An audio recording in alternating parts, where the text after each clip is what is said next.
আইন শৃঙ্খলা বাহিনী গুম করতে চায়, যার সন্তান সে তো গুম করতে চাইবে না ভাই।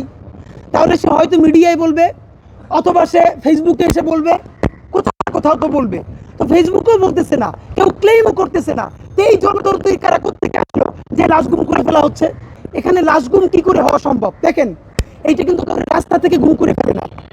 এইখানে স্কুলে এই ক্লাসে ঠিক কতজন শিক্ষার্থী ক্লাস করতেছিল এর ডেটা কিন্তু পুরো স্কুল কর্তৃপক্ষের কাছেও আছে, প্রত্যেক বাবা মায়ের কাছেও আছে।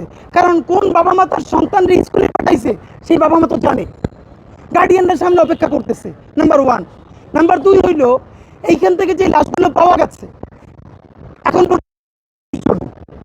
হ্যাঁ পুরো 30 জন অফিসিয়ালি ঘোষণা করা হয়েছে। আরো 6টা লাশ ডিএনএ স্যাম্পলিং এর জন্য সিআইডিতে যোগাযোগ করতে রাখা হয়েছে। ভালো করে বোঝা যাচ্ছে না, কিন্তু এই মৃত্যু আমরা জানি। অনেকে বলবে আমাদের বার্ন ইউনিটের যে ভাই বোনেরা আছে এরা অনেকেই সার্ভাইভ করতে পারবেন, আমরা তাদের জন্য দোয়া করি। ভয়াবহ অবস্থা তাদের।